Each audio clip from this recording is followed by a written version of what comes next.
कोरेगाव भीमामध्ये कोरेगाव भीमा इथं आज कोरेगाव भीमा इथे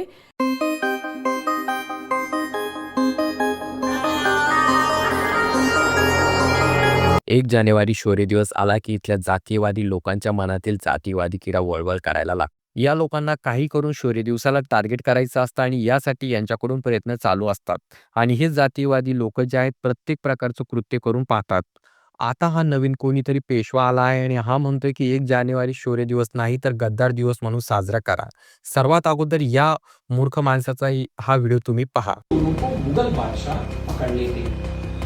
औरंगजेब उसकी मुखबरी करने वाले यही भीमा कोरेगांव के आसपास के बहिष्कृत लोग। बहिष्कृत शूद्र नहीं होते, ना वैश्य होते, ना ब्राह्मण होते हैं, ना क्षत्रिय होते। बहिष्कृत होते।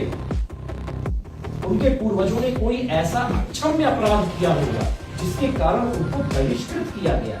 वो शूद्र नहीं है, शूद्र तो हमारे भाई हैं।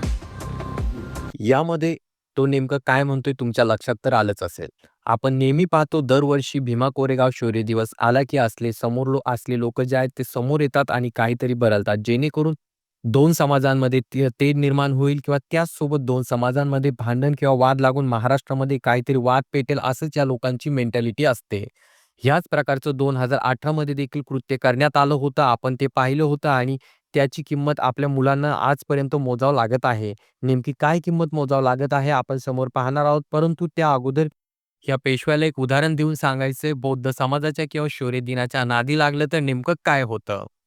जसं भीमा कोरेगाव दिवस जवळ येतो, शौर्य दिवस जवळ येतो, तसतसे या जातीवादी किड्यांमधील किडे जे आहेत वळवळ करायला लागतात. या पेशव्यासारखाच आणि त्यातीलच एक होता करणी सेनेचा अजय शेंगर. हा देखील असलीच वळवळ करत होता किंवा असलंच काहीतरी बोलत होता. याने 2023 मध्ये देखील वळवळ केली होती. तेव्हा तुम्हाला आठवत असेल हा म्हणाला होता की शौर्य दिवस वगैरे नाटक आहे आणि आम्ही जे आहे करणी सेनावाले एक दिवस त्या भीमा कोरेगावला जाऊ आणि त्या ठिकाणी जेसीबी लावून तो जो खोटारडा शौर्यस्तंभ आहे त्याला पाडून टाकू आणि या महाराष्ट्रामध्ये जे आहे या महार समाजाला त्यांची लायकी दाखवून देऊ. परंतु मग समोर काय झालं, हे करणी सेनेचा अजय सेंगर संपूर्णपणे समाजाची माफी मागतो आणि नेमकं काय झालं. पण मग एवढ्या बड्या बाता मारणारा हा करणी सेनेचा अजय सेंगर नंतर शांत होतो, संपूर्ण बौद्ध समाजाची माफी मागतो. तर नेमकं का? का तर एकदा पनवेलमध्ये याला ज्या एका ठिकाणी तो गेला होता, त्या ठिकाणी गेल्यानंतर 2 भीमसैनिकांच्या ताब्यात तो सापडला होता. त्यानंतर त्याला ज्या भीमसैनिकांनी पकडलं आणि कुत्र्यागत निब्बर धुतला आणि त्याला त्याची लायकी समजवली आणि त्याने त्यानंतर ज्या बौद्ध समाजाची माफी मागितली आणि तेव्हापासून हा अजय सिंग सेंगर जो आहे गायब आहे. तर आजपर्यंत काही कुठे दिसला नाही आणि यावरून तरी या जातीवादी कुत्र्यांनी जे आहे किंवा जातीवादी समाजकंटकांनी जे आहे बोध घ्यायला पाहिजे, हुशार व्हायला पाहिजे. आता यावरून जे आहे अजय सिंग सेंगरवरून तरी या पेशवाने धडा घ्यायला पाहिजे. याने शौर्य दिवसावरून आपलं जे दुकान चालवलं आहे ते बंद करायला पाहिजे. कारण हा जर भीमसैनिकांच्या ताब्यात सापडला तर मग याचं तर अवघडच आहे. गेल्या अनेक दिवसापासून आपण पाहत आहोत की यासारख्या लोकांची किंवा यासारख्या विचारसरणीच्या लोकांची हिंमत जरा जास्तच वाढलेली दिसत आहे किंवा वाढलंच चाललेली आहे.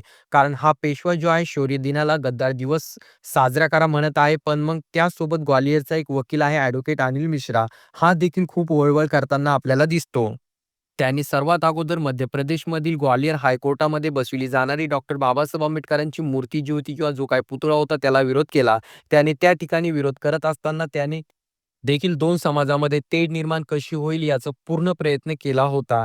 जर इथे डॉक्टर बाबासाहेब आंबेडकरांची मूर्ती बसवली तर त्या ठिकाणी मी रामाची मूर्ती बसवेल अशा प्रकारचं वक्तव्य करत त्याने 2 समाजामध्ये तेढ निर्माण करण्याचं काम केलं होतं.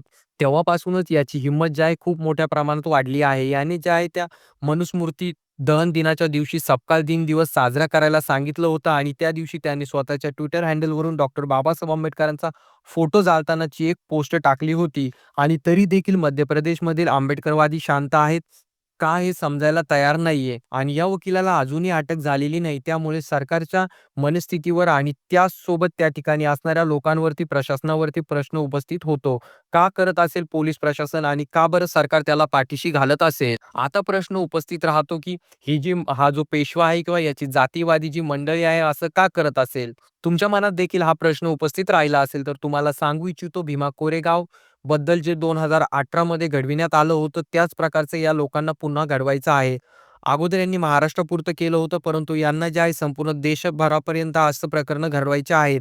का घडवायचा आहे? तर सोपा आहे. 2018 मध्ये यांनी दंगली घडविल्या आणि त्यामध्ये ज्या हजारो बौद्ध तरुणांवरती खोट्या केसेस केल्या आणि विशेष करून उच्च शिक्षण घेणाऱ्या तरुणांवरती आणि त्यांच्यावरती जे आहे, जे चांगल्या नोकरीवरती जाऊ शकत होते, अशा तरुणांवरती यांनी केसेस केल्या आणि त्यांच्या नोकरीचे किंवा त्यांच्या उज्ज्वल भविष्याचे दार यांनी त्यावेळेस बंद केले. यांना आता हे देश पातळीवरती घडवून आणायचं आहे आणि डॉक्टर बाबासाहेब आंबेडकर यांना मानणाऱ्या तरुणांची पूर्ण एक पिढी यांना बरबाद करायची आहे. त्यामुळे ही जातीवादी किडे जे आहेत अशा प्रकारचे स्टेटमेंट करतात किंवा अशा प्रकारचे प्रकरणं घडवून आणतात किंवा अशा प्रकारचं बोलतात, जेणेकरून आंबेडकरवादी लोकांची माथी भडकली पाहिजे. यांनी दंगली केल्या पाहिजे, यांनी भांडणं केले पाहिजे आणि त्यानंतर यांच्यावरती खोटे गुन्हे दाखल करून यांच्या पूर्णच्या पूर्ण पिढ्या बरबाद करायच्या. परंतु आता आंबेडकरवादी जनता हुशार झालेली आहे. यांना समजलेलं आहे, की आपल्याला काय करायचंय, काय नाही आणि या लोकांच्या जाळ्यामध्ये आपण फसणार नाही. यावेळी हातात दगड नाही, तर यावेळेस हातामध्ये पेन घ्यायचा आणि पोलीस स्टेशन गाठायचं आणि ह्या गद्दारांवरती जे आहे थेट पोलीस केसेस करायच्या.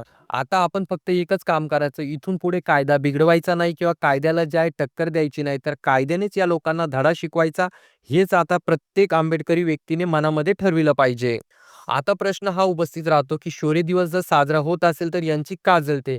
यांची तर जळणारच ना, कारण इतक्या मोठ्या प्रमाणात हजारोच्या संख्येने जे आहे त्या ठिकाणी त्या दिवशी डॉक्टर बाबासाहेब आंबेडकर आणि आपल्या शौर्य व्यक्तींना जे आहे त्या ठिकाणी अभिवादन करण्यासाठी लाखोच्या संख्येने त्या ठिकाणी भीमसैनिक येत असतात. परंतु हे प्रकरण यावरतीच थांबत नाही, कारण एका दिवसासाठी त्या ठिकाणी जे आहे 14,000 पोलीस तैनात करण्यात आलेले आहे आणि त्याचसोबत त्या ठिकाणी जे आहे 25,000च्या आसपास जे आहे सरकारी कर्मचारी, निमसरकारी कर्मचारी देखील त्या ठिकाणी तैनात करण्यात आलेले आहे आणि असा अंदाज लावला जात आहे, की 50 लाख भीमसैनिक त्या ठिकाणी येणार आहेत आणि ते दूर-दूरवरून त्या ठिकाणी येऊन त्या ठिकाणी शौर्यस्तंभासमोर नतमस्तक होणार आहेत. आपला जुना इतिहास त्या ठिकाणी ते आठविणार आहेत.